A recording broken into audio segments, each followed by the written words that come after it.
What would you do if losing everything, your business, your marriage, your dignity, led you to a plasma clinic for $50?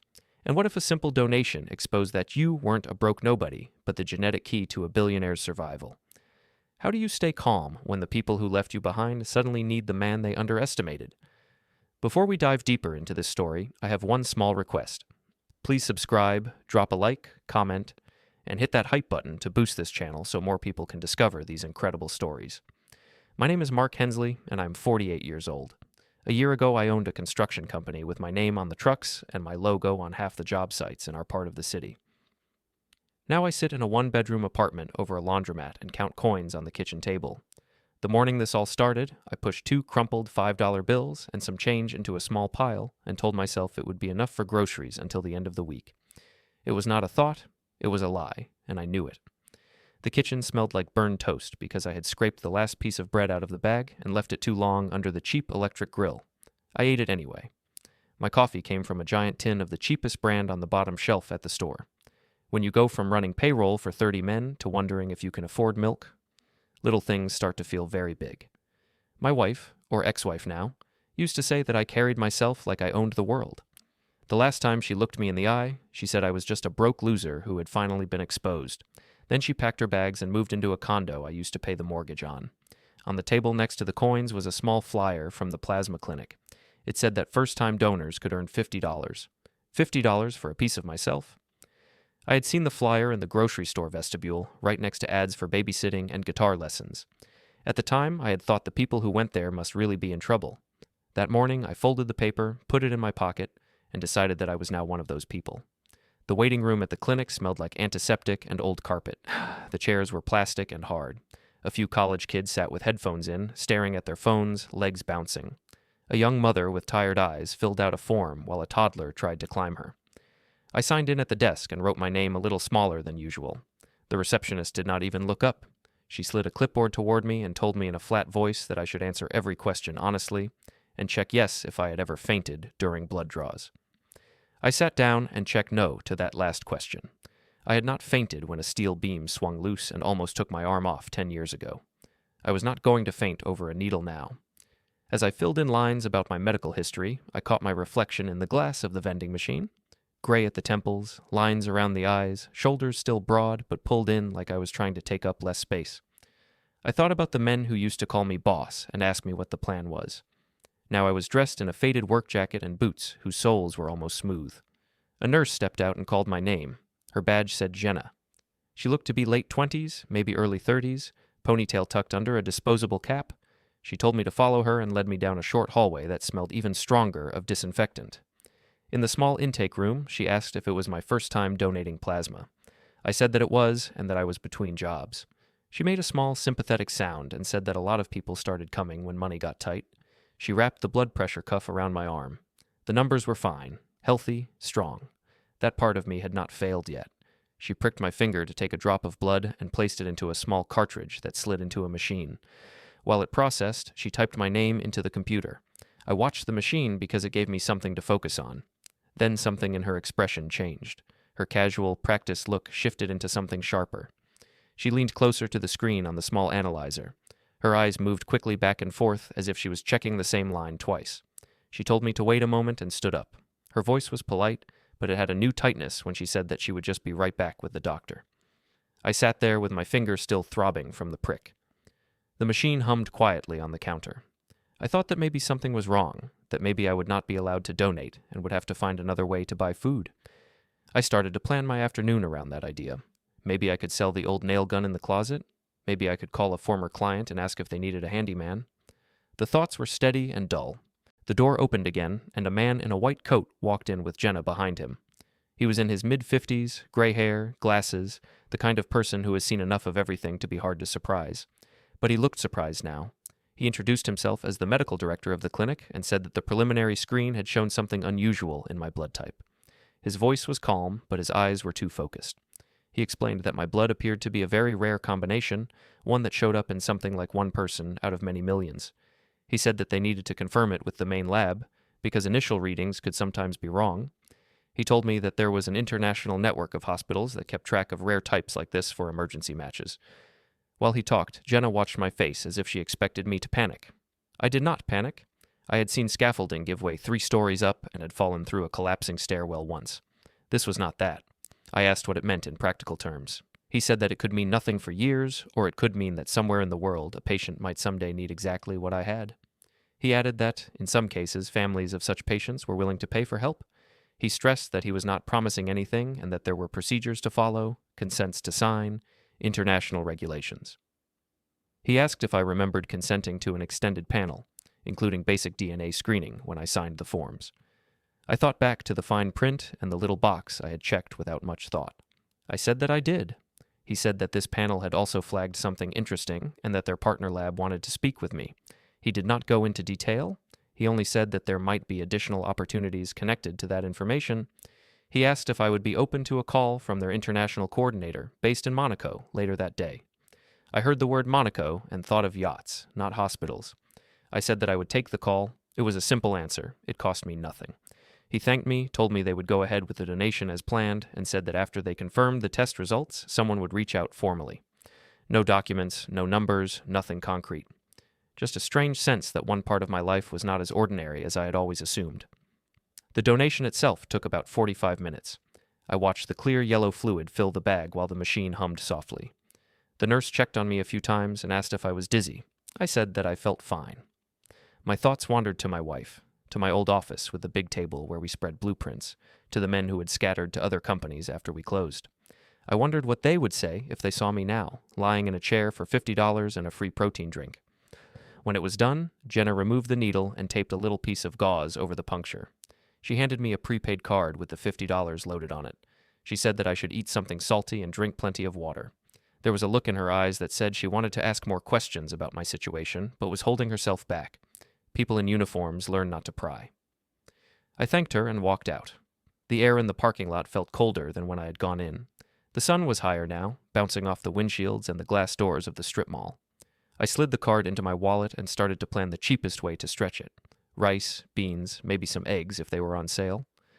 I was halfway to my truck when I heard a car horn, short and sharp. I turned and saw Lauren's SUV pulling into a spot near the clinic entrance. It was the same car I used to make payments on, only now it had a new gym sticker in the back window. The passenger door opened and a man stepped out. He was younger than me, dark tan, tight t-shirt showing every muscle he clearly spent hours working on. I knew his type even before I remembered his name. Chase, personal trainer, social media fitness hero. Lauren stepped around the front of the SUV, sunglasses on, hair perfect, as if she were stepping out of a commercial instead of a medical parking lot. She looked at the clinic sign, then at me. There was a small pause, and then she laughed. She said, loudly enough that even an older couple walking by could hear, that she had guessed I might end up in a place like this. She added that $50 probably looked big to me now. Chase smirked and rested one arm on the roof of the car. I felt the heat rise in my neck, but my voice stayed level. I asked how she was. She ignored the question. She told Chase that this was her ex-husband, the one who had dragged her down for years. She said that she was finally free of dead weight, and that she was done wasting her life on someone who had no future. Chase looked me up and down like I was a broken piece of equipment in a storage room. He said something about how some men were just not built to provide, and that it was natural for people to trade up. The words rolled over me. I had heard similar things in softer tones before. In our old kitchen, when the bills started to pile up, Lauren had told me that she did not sign up to struggle. At parties, she had joked that I was more comfortable with dirt under my nails than with wine glasses in my hand. Back then, I had let it pass. I had told myself that stress made people say things they did not fully mean. Standing in that parking lot, with a bandage on my arm and $50 in my pocket, there was no space left for excuses. I did not argue. I did not defend my history or list the times I had come home late covered in dust because I had stayed to help the crew. I simply said that I hoped her new life made her happy, that was all. She rolled her eyes and turned away, already talking to Chase about a new gym she wanted to try. They walked toward the clinic door, not even wondering why someone like him would be there with her. Image people rarely look under the surface. As they passed me, my phone vibrated in my pocket. The screen lit up with an international number I did not recognize, and under it a small word I had never seen on any of my previous calls. Monaco. I let the call from Monaco go to voicemail. Standing in that parking lot with Lauren and Chase still laughing near the clinic door, I did not have the energy to deal with anything else. I slid the phone back into my pocket like it was just another bill I could not pay yet and walked to my truck. The seat springs creaked when I sat down. The inside of the truck still smelled faintly like sawdust and sweat from the old days, like the inside of my company's tool trailer. The sticker with my logo was still on the back window, edges starting to peel. Hensley Construction, built to last. That line had been my idea. Funny, thinking about it now. I sat there with my hands on the steering wheel and let my eyes close for a minute. Lauren's words from the parking lot mixed with older ones in my head.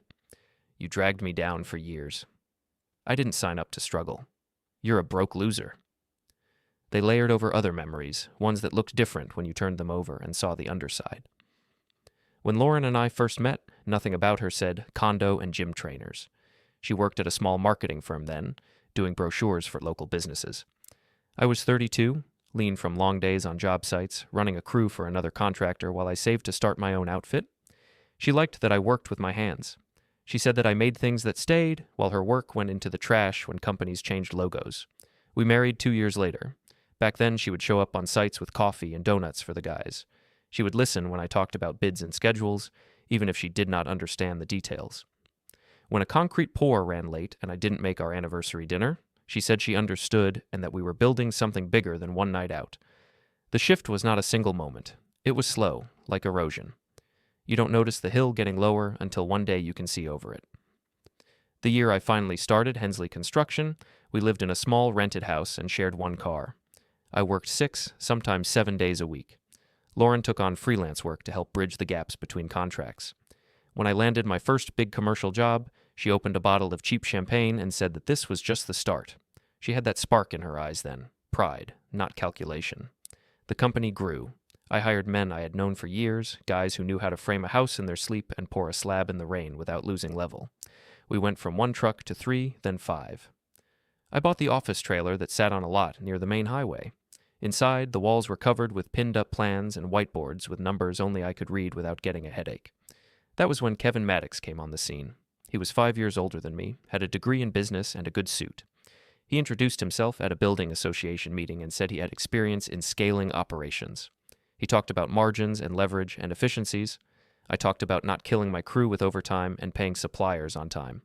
He said those things were important too, but we could do more, much more, with the right strategy. Lauren liked him from the start. She said that he made me sound more professional when he was around. She said that clients with big money felt more comfortable seeing someone in a tie sitting next to the guy in work boots. I took that as a compliment then. I see it differently now. Kevin became my partner on paper a year later. He brought in new clients, bigger contracts, and a line of credit from a bank that shook his hand and barely looked at mine. He built spreadsheets and projections and said words like exposure and risk management. I kept building houses and small commercial buildings and trusted that he watched the numbers. At home, Lauren's tastes grew with our income. First it was nicer restaurants, then it was name-brand clothes, then a bigger house, then trips with the wives of other business owners. She started following luxury life accounts online and sending me pictures of kitchens with marble from Italy and outdoor living spaces with fire pits that cost more than my first truck. I did not mind at first. Success was supposed to make life better. That was the point, I thought. To give her the things she wanted because she had stuck with me when the company was just an idea on a legal pad. The first crack showed up during a slow winter. A developer pushed back a project start date by 3 months and another client had a funding delay. Cash got tight. I cut my own salary first and asked the guys if they could hold off on raises until work picked up. They understood. Men who work with their hands know that seasons change. At home, Lauren did not understand in the same way. She looked at the credit card statement and told me that she was not going back to discount stores. She said other wives were not clipping coupons and buying generic cereal. She told me that if I wanted to play in the big leagues, I had to act like it. Around that time, Kevin started pushing riskier bids. He wanted us to stretch farther, take on projects where the profit looked good on paper, but the penalties for delays could bury us. I was hesitant. I had built the company slow on purpose. He said I was thinking small. He said if we did not grow faster, we would be crushed by bigger firms with deeper pockets. He asked me if I wanted to stay a local little guy forever.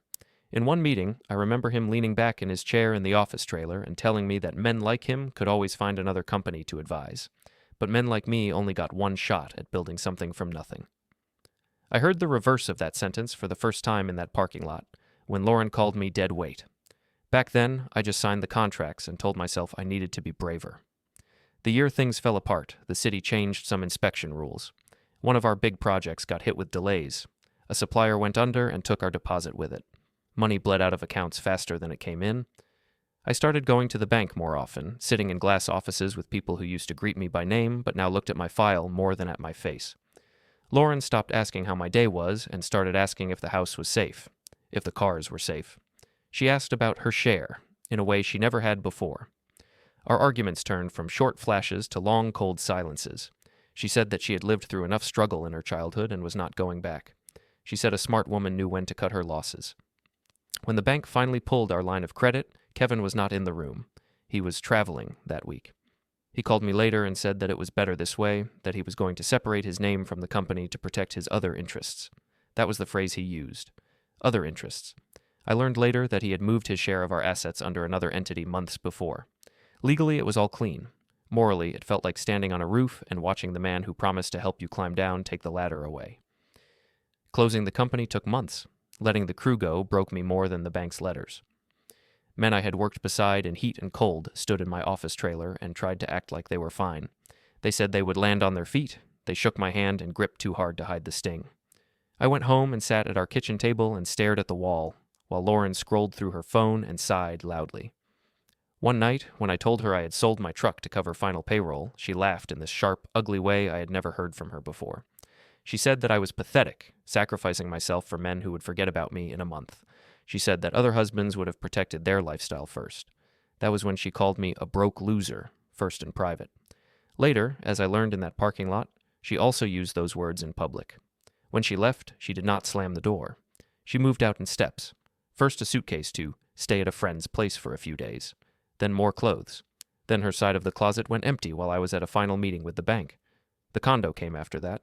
Papers came after that, too. I signed what I had to sign. There wasn't much left to divide by then. My phone buzzed in my hand, dragging me back from memory. I realized I was still sitting in the clinic parking lot in my truck, engine off, keys in my lap. The call from Monaco had gone to voicemail. Another notification had popped up over it. A social media app. I do not use it much, but my account is still linked to people from my old life. Someone had tagged me in a post. I tapped it. There was Lauren, in a photo at some rooftop bar with a city view behind her. Chase stood next to her, arm around her waist. She held up a glass of something bright and expensive looking. The caption said that she was celebrating leveling up and that she was finally living the life she deserved. Someone in the comments asked what had happened to her husband. Another wrote that she had traded in her old model for an upgrade. Lauren replied to that one.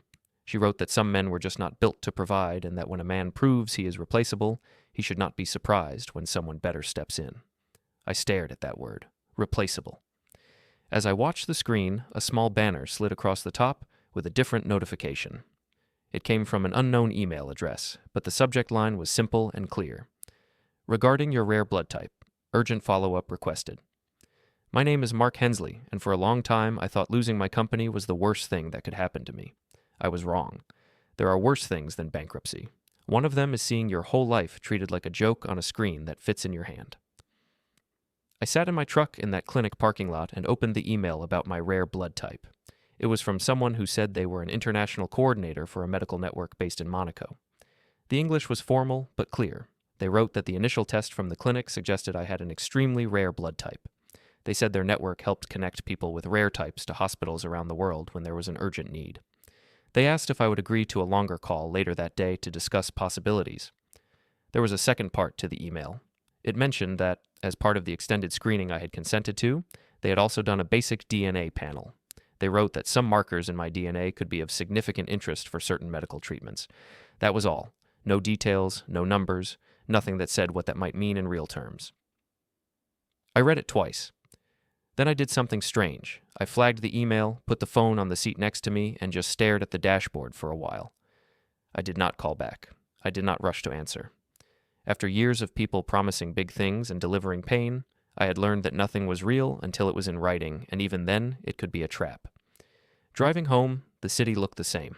Same traffic lights, same cracked sidewalks, same billboards for fast food and injury lawyers. It all felt slightly off, like someone had tilted the picture frame of my life by a few degrees. My apartment over the laundromat was warm from the machines downstairs. I climbed the stairs and opened the door to the small kitchen that now served as my office, dining room, and thinking space. I set my keys on the counter and looked around at my life. Secondhand table, 2 mismatched chairs, a fridge that hummed too loudly. None of it said anything about rare blood or international networks. It all said one thing: failure. On the table, I kept a cardboard folder with old papers from the company days, bank letters, tax notices, copies of contracts. I had looked through them so many times that the pages had soft edges. I opened it again, more from habit than reason, and saw my own handwriting in the margins of one contract with Kevin's name printed neatly beside mine. Back then, that had felt like a partnership. Now it looked like a warning label. A notification popped up on my phone. It was from the gym I used to go to before money got tight. A payment reminder. Somehow that membership had survived the financial crash in my list of automatic charges, like a small ghost of my old life, draining $29 a month from an account that barely stayed above zero. I stared at the message and felt something inside me settle. Not anger, something colder. Clarity. I decided that the membership would end that day. I also knew that Lauren and Chase use that same gym now. Part of me thought about changing my mind. Another part of me, the part that had stood in half-finished buildings during storms and trusted my own judgment more than the weather report, said that I was done hiding from my own life. I put on the same work jacket, the same worn boots, and drove across town. The parking lot outside the gym was busy. It was late afternoon, that window when office workers and students piled in to sweat out their day. I could see people through the glass front, moving in rhythm with music I could not hear yet. As I walked in, the smell hit me. Rubber, disinfectant, and the sharp tang of effort. At the front desk, a young guy in a branded t-shirt looked up and greeted me by my first name. He said that he had not seen me in a while and asked if everything was okay. I told him that I was here to cancel my membership. His smile faded a bit. He asked if he could ask why. I said that late payments, lost business, and divorce were generally bad for gym routines. He gave a quick, awkward laugh and started typing on his screen. He said that there was a form to sign. While he printed it, I felt eyes on me. I turned my head just enough to see the main weight area. Chase was there. He was spotting someone on the bench press, standing behind the bar with his hands loose and casual, like he had all the time in the world. His shirt stretched across his chest and arms. He looked exactly like he had in the parking lot at the clinic, only now he had a bigger audience. A few women at nearby machines watched him more than their own form. A group of younger guys copied his exercises with worse posture. Lauren was on a treadmill near the mirrors, hair pulled back in a high ponytail, leggings, and a top that looked more fashion than workout. She saw me before he did. There was a flash of something on her face, surprise or annoyance. Then her expression smoothed into the polished look she used in photos, relaxed but distant. Chase followed her gaze and saw me at the desk. He smiled in a way that was not friendly. The young guy at the front handed me the form and a pen. He said that I just needed to confirm that I understood the cancellation policy and that my access would end that day. My hand moved over the paper on its own. Years of signing contracts had taught my muscles the motion even when my mind was far away. When I finished, I handed the pen back and turned to leave. I could have gone straight out the door. I should have. Instead, I heard my own name float across the room in a loud, cheerful tone that did not match the words. Chase was calling out to me. He was telling the guy he was spotting that he would be right back. Then he walked toward me, wiping an imaginary bead of sweat from his forehead. He made sure his path took him right past the group of people using machines near the front so they could see who he was talking to.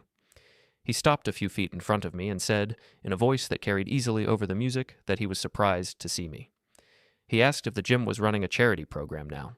From the way the people around us smirked, I could tell they understood what he meant. My first instinct was to walk past him. I had seen this type of man in many forms over the years.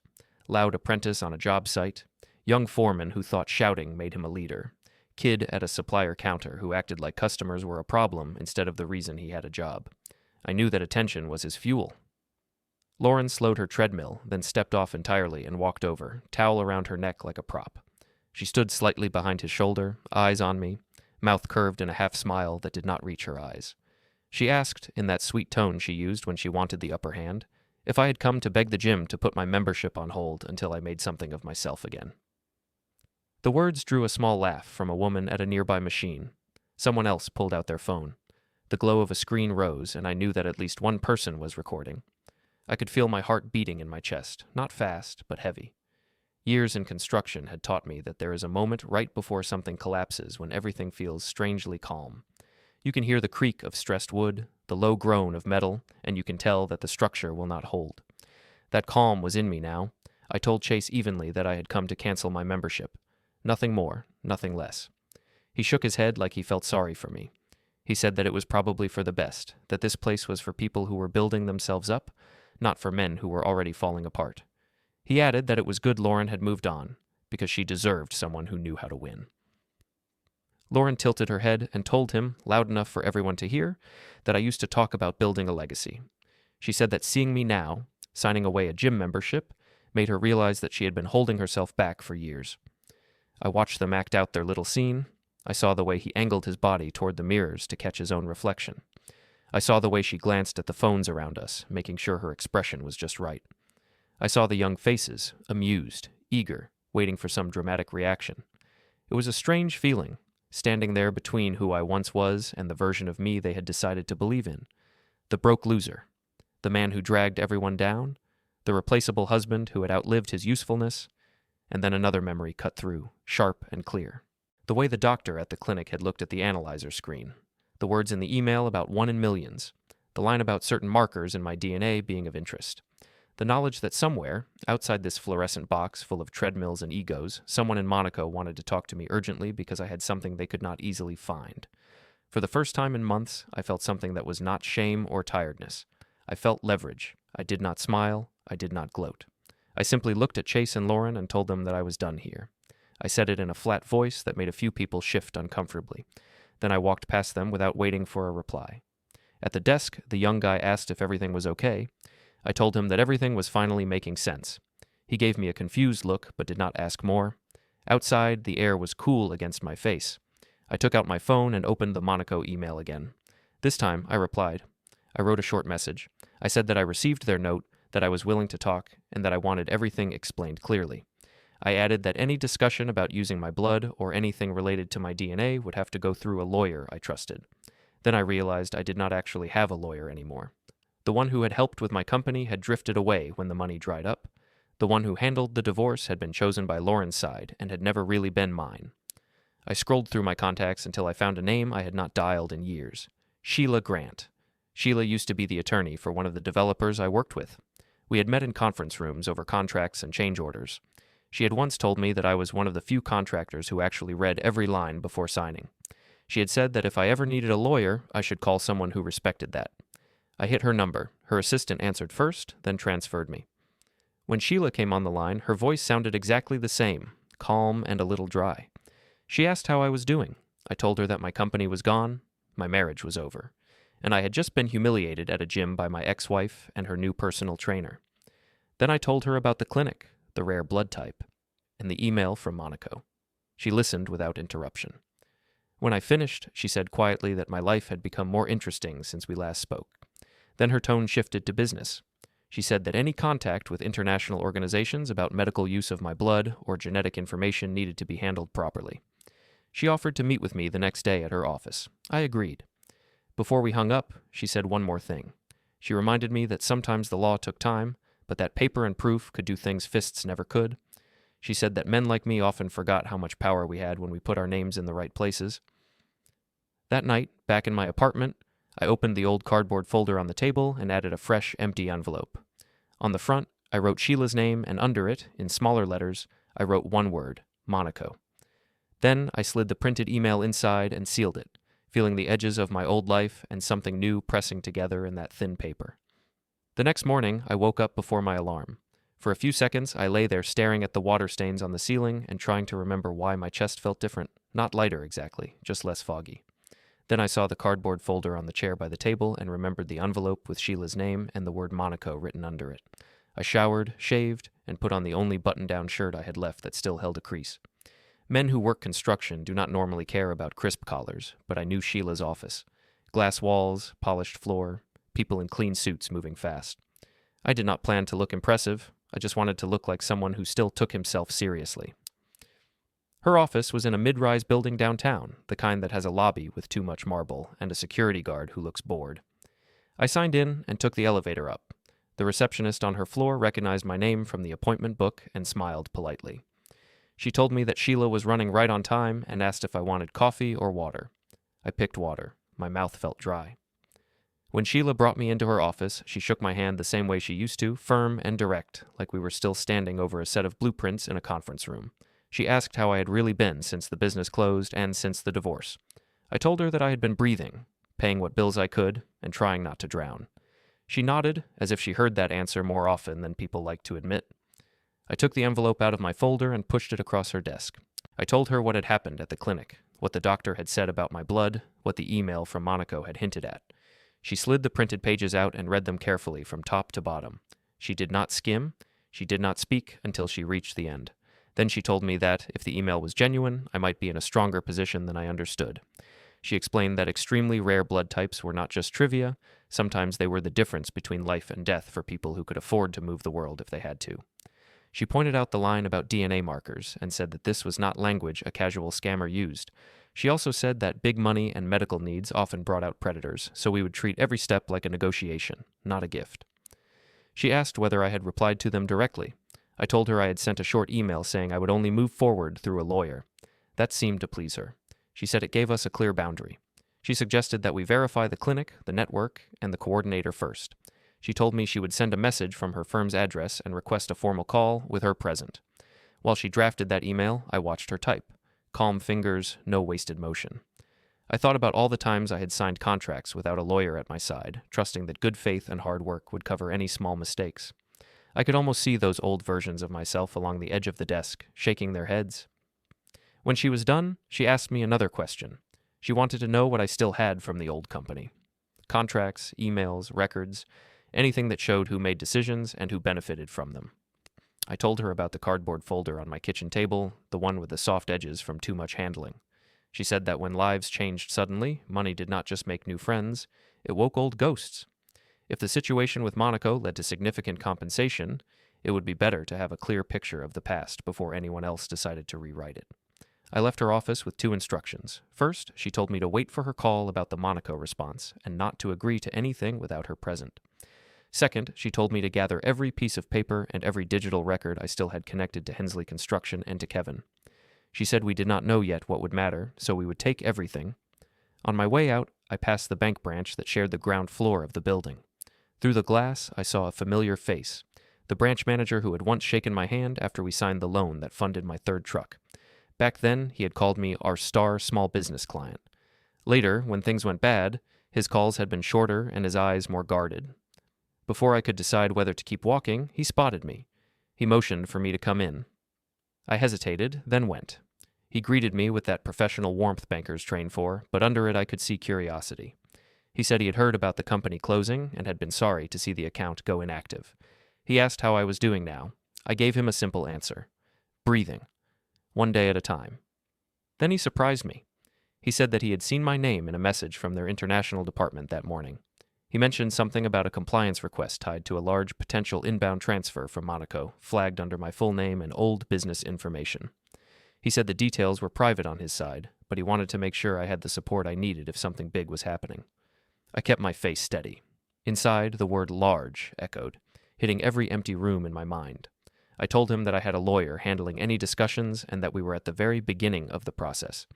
He nodded and told me to have my lawyer contact the bank's legal team when the time came, so they could prepare any necessary accounts or paperwork. Then he added something that stuck with me. He said that men who walked in with opportunities like that usually returned with a small army of friends they had never known they had. He advised me to choose mine carefully. Back in my truck, I sat for a moment and watched people go in and out of the building.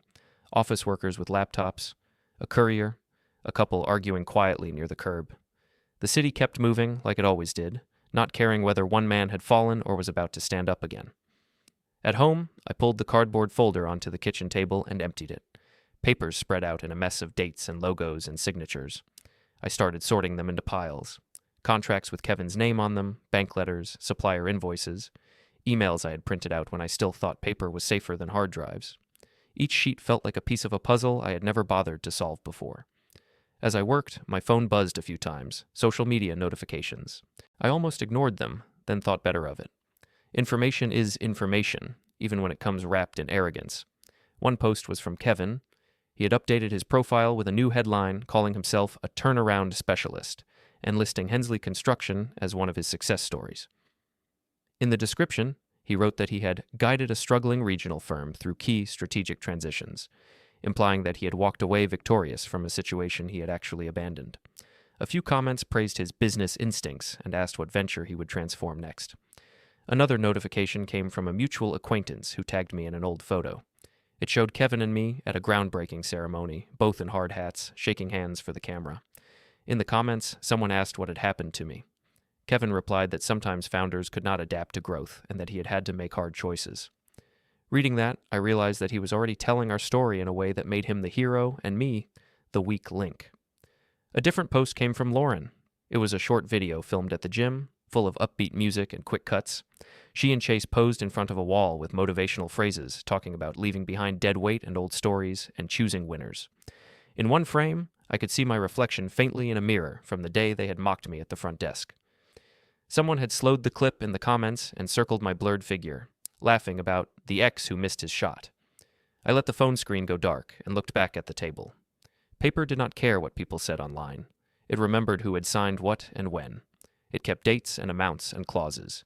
It could not be charmed, only read. By late afternoon, I had 3 neat stacks and 1 messy one. The neat stacks held contracts, financial statements, and correspondence with banks. The messy one held everything that did not fit yet, including handwritten notes from meetings, printed emails where Kevin promised to handle the boring details, and letters from clients thanking me personally for going above and beyond. I found one note from a developer who said that if he ever had to choose between working with our company because of me or with Kevin alone, he would pick me every time. I had not thought about that letter in years. As I was putting that one aside, my phone rang again. This time, it was Sheila. She told me that the Monaco coordinator had responded to her email almost immediately. They wanted to arrange a video call that same week, with both of us present.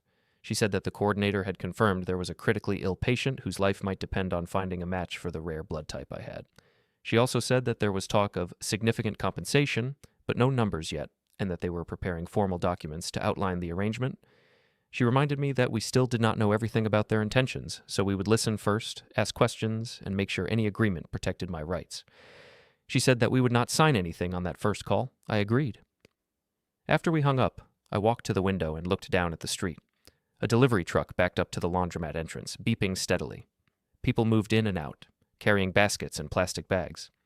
No one down there knew that my blood had suddenly become part of someone else's emergency. No one knew that my name had appeared in a bank's internal message as the potential target of a large transfer. The thought that my life might pivot again, after scraping along the bottom for so long, made me feel unsteady. But under the unsteadiness, there was that same cold clarity. If something big was coming, I needed to be ready before anyone else knew it. I gathered the stacks of paper into the folder and wrote simple labels on scrap paper to tuck between them. Contracts with Kevin. Bank notes. Client letters. Personal records. I added a second envelope next to the one marked Monaco and wrote Kevin's name on it. I did not know exactly why yet. I just knew that his story about our past and mine were on different paths now, and the gap between them would matter later. Evening settled in.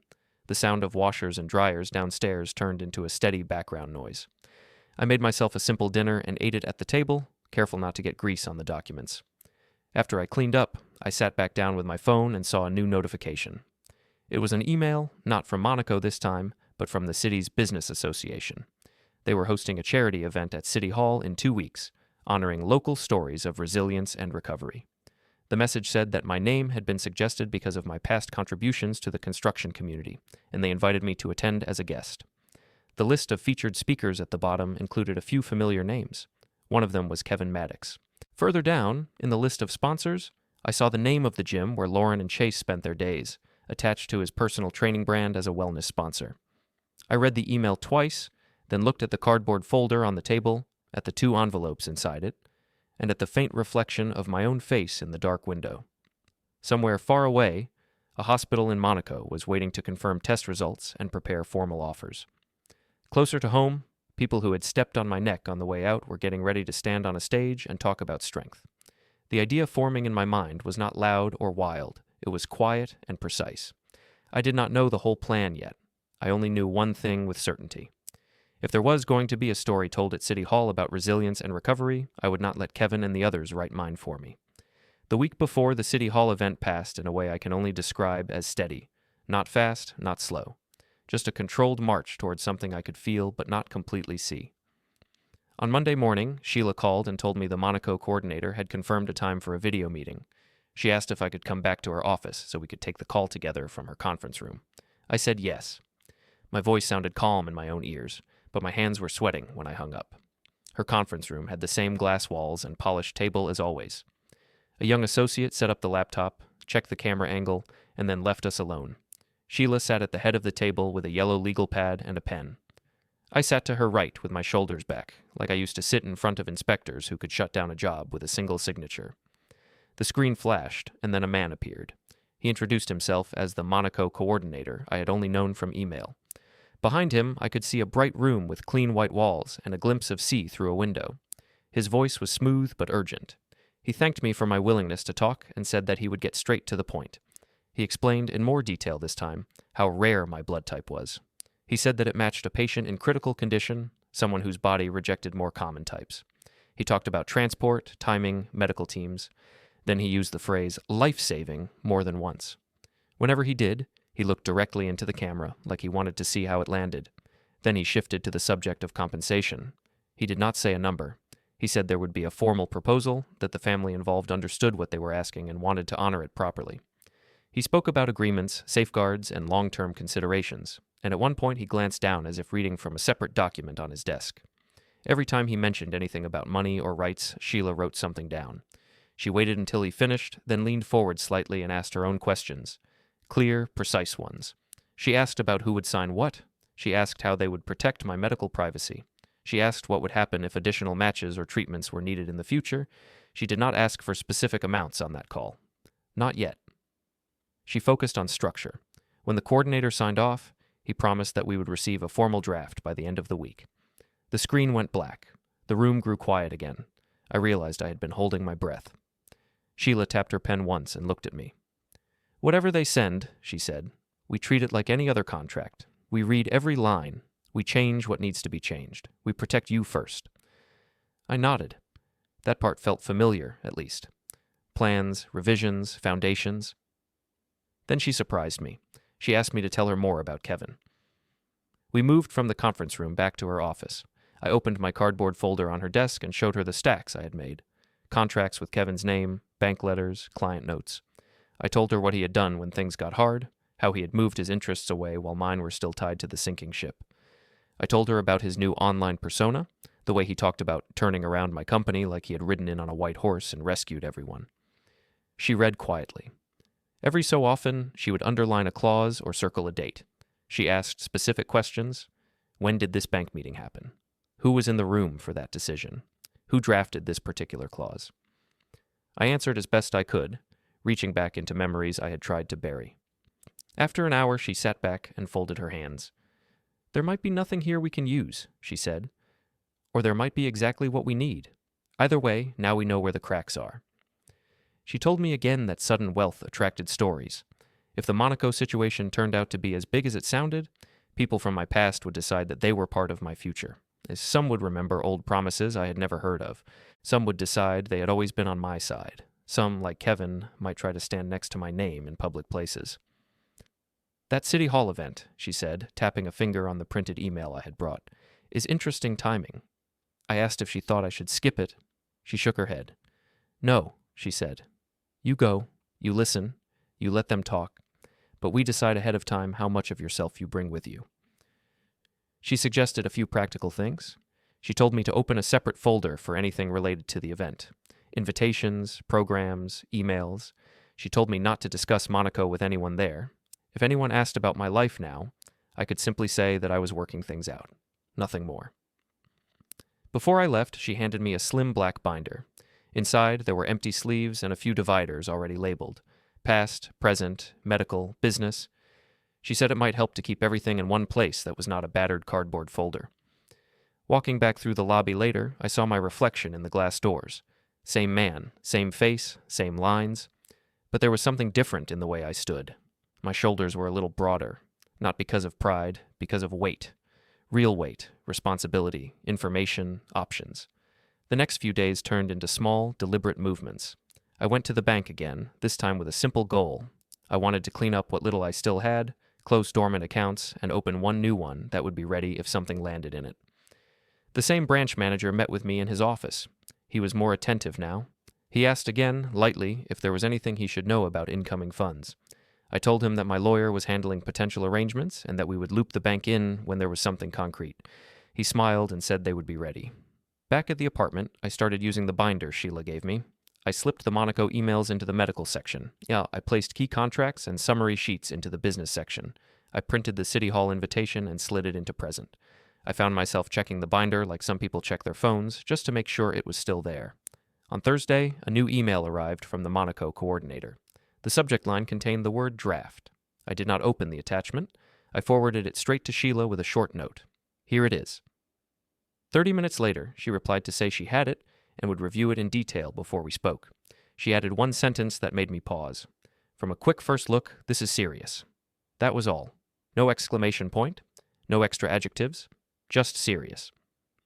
Later that day, I went for a walk around my neighborhood. I passed a hardware store that used to order supplies from my company. The owner waved. He asked how I was. I told him I was still here. He nodded and said that was something. Then he mentioned that Kevin had been in a few weeks earlier, talking about new ventures and fresh capital, and hinting that he was about to close a big deal. I filed that away. On Friday, Sheila called again. She told me she had gone through the Monaco draft line by line. She said we would need changes, but the structure was sound. She talked me through it in broad strokes without reading it word for word. There were sections about medical travel, care, and follow-up. There were sections about payments and future rights connected to my blood and certain genetic markers. There were protections for both sides. There were open questions. "We're not signing it yet," she said. "We'll send back our edits. But I can tell you this much already. Once this is finalized, you will not be standing where you're standing now." I sat at my small table, phone pressed to my ear, looking at the chipped edge of the laminate top. I thought about what she meant. Not a lottery whim, not a vague promise, a contract, a structure, a new foundation built partly from something inside my veins. After the call, I did something simple. I opened the fridge, took out a carton of eggs, and made myself an omelet with more cheese than I usually use. It sounds small, but until then, I had been counting slices of bread. There was a quiet message in that pan. Hope. That afternoon, another email came, this one from the organizers of the City Hall event. They attached a program schedule and a list of speakers. Kevin was hosting a segment called Rebuilding After Loss. There was a short blurb under his name about how he had navigated complex business challenges and emerged stronger. At the bottom of the program, under a section called Community Voices, I saw my own name. It said I might be invited to share a short reflection if time allowed. I stared at that line for a long time. I pictured Kevin on stage talking about resilience while leaving out the part where he had climbed over my back. I pictured Lauren in the audience, nodding proudly at his words, maybe telling people nearby that she used to be married to that quiet man in the second row. I pictured Chase laughing with some sponsor at the back of the room. Then I pictured something else. Not a scene of shouting or revenge. A different kind of moment. A calm, controlled detonation of truth dropped into a room full of people who believed they already knew the story. That night, I pulled the binder close and added a few more things. I printed screenshots of Kevin's public claims about the company. I printed Lauren's video about dead weight. I printed the program for the event. I slid each into a sleeve in the present section. I did not know exactly how I would use them yet. I only knew that I did not want to walk into that room empty-handed, in any sense of the word. On Saturday, Emily came over. My sister had a way of seeing through whatever mask I thought I was wearing. She looked around the apartment, at the stacks of papers now reduced to organized plastic sleeves, at the black binder in the center of the table, and then at me. "What are you up to, Mark?" she asked. I told her some of it. Not the numbers, not the details, not Monaco's name. Just enough. I said that something unexpected had come up that might change my situation. I told her I had a lawyer. I told her there were people from the past already shaping stories about me that didn't match the truth. I said I was tired of being a silent character in my own life. She listened with her arms folded and her brow drawn. When I finished, she walked over, squeezed my shoulder, and said one simple thing. "Just remember who you are when the money hits," she said, "not who they say you were." On Sunday night, I ironed my only decent shirt again and laid out a pair of dark pants that still fit. I shined my shoes with an old rag and a leftover tin of polish. It reminded me of getting ready for inspections or first meetings with big clients. You show respect by not looking like you gave up. The morning of the event, I woke up early again. I ate, shaved, checked my binder 3 times. Monaco's draft, with Sheila's notes, stayed in the medical section at home. I wasn't taking that into City Hall. What I did take was slimmer: a few key documents, printed emails, the program, and a page of notes I had written and rewritten. When I finally stepped out of the apartment with the binder under my arm, the sky was clear. Traffic moved steadily toward downtown. As I parked near City Hall, I could already see banners for the event hanging from the lampposts. People in suits and dresses walked up the steps in small clusters, laughing and greeting each other. There were cameras on tripods, a local news van. I stood for a moment on the sidewalk and adjusted my collar. The binder felt heavier than it was. I took a slow breath, the kind I used to take before walking onto a site where the inspector was waiting. Then I climbed the steps, pushed open the ornate doors, and walked into the bright, echoing lobby where microphones were being tested and the first flashes from cameras were already popping. Kevin stood on stage talking about resilience, acting like the bankruptcy had been a clever move instead of a collapse he walked away from. I sat in the second row with my binder on my lap and watched him explain how he had guided my company through hard times. The audience nodded, some even clapped. Then the host announced a last-minute addition to the program and said the city wanted to recognize a different kind of story. He called my name. A man from Monaco stood up beside Sheila at the back and joined us on stage with a folder in his hand. He told the room that my rare blood had kept a major European investor alive.